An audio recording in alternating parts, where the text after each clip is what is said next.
as you can imagine with the name grime, is quite a raw and aggressive genre of music.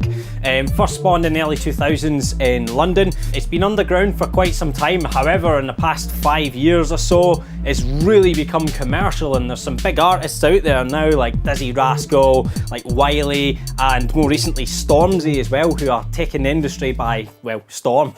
So it's kind of inspired by a few different genres, but it is really UK based, you know. You've got influences from like garage, you know, breakstep, you've got influences from dubstep more recently as well, and now you're starting to see trap and more kind of like East and West Coast hip hop coming into things as well as North America starts to take note. Rundown of grime beats. If you don't know, grime beats originate from the UK. So the grime beats, they're basically like track beats. The BPM is always the same with the grime and trap, so it's like 130, 140 BPM. So we got that 140 right here, you know what I'm saying? The melodies are also always really dark. They're also very, very repetitive. And also, did I say the drums were crazy? Yeah, well, if I haven't said that already, the drums are really crazy. Like, you literally put your snare down anywhere and it just works. So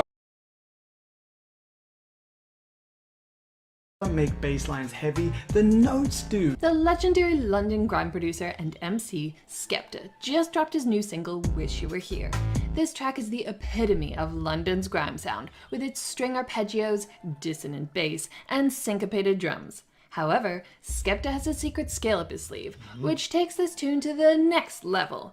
Now, it's no secret that grime producers love the Phrygian mode for its flat 2.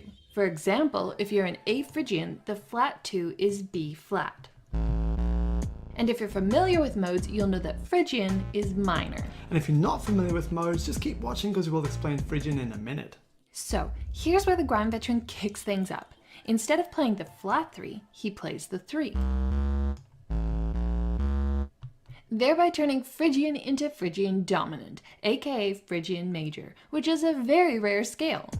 As if a rare scale wasn't enough, Skepta throws in another note that isn't even in Phrygian or Phrygian dominant, the 7.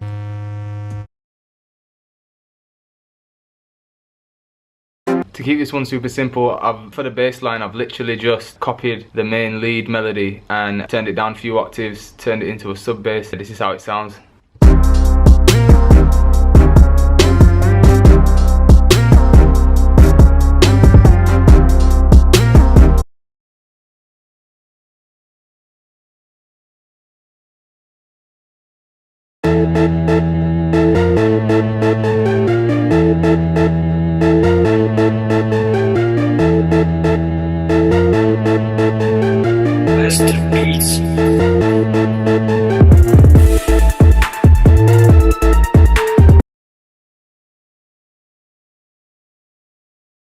Cello staccato is like the sound that I went for, just because I like the kind of choppy string thing in grime. I love that effect of just not lasting too long and just cutting in and that. So I put a little riff in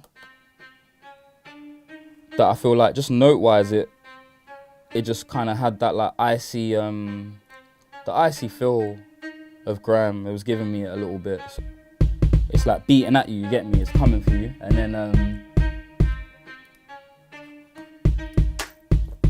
like simple. It's just like just putting them in the right pockets and it's just simple. You get me? Not trying to do too much. There's like more kicks come in later on in the tune and stuff.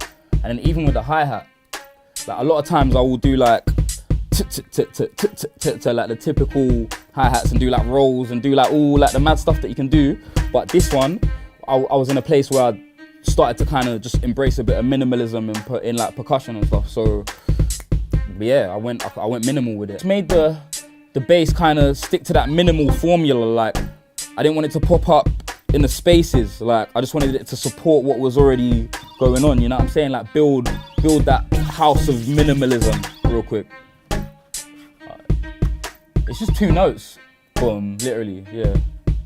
Transition effects, like they're like mad important. Like I used to think my beats didn't even need them. Do you know what I mean? I used to think, bro, it's just music, so why do I need like all these extra random sounds and stuff? But then it was like, you just understand music, you understand the arrangement, and then you understand there's like a purpose for everything, you know?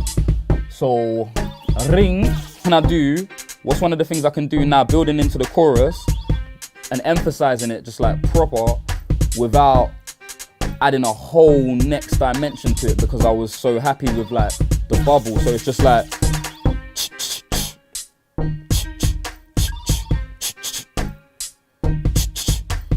and with everything else, it just like, it's all call and response. They're all like high-fiving each other basically, and everything's got space, everything's kind of calculated to just work with each other and snap and make you do all the moves, you get me?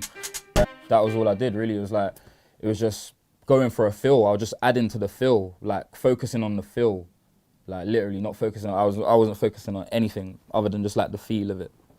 So hopefully that came through as just a vibe, hopefully.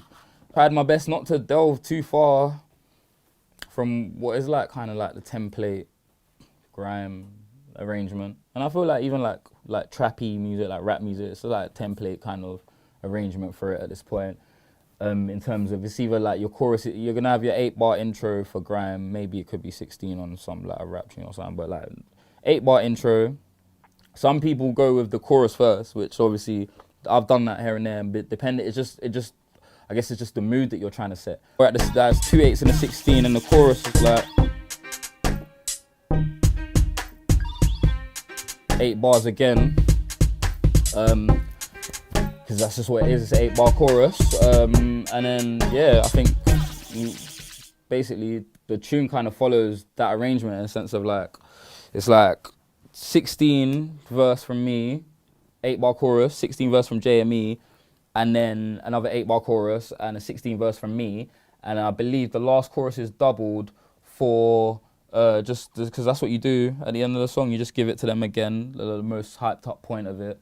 You give it to them twice to ring out, and then really like the engineer kind of added like an 8-bar outro, like when we was doing like the final mix and master and stuff.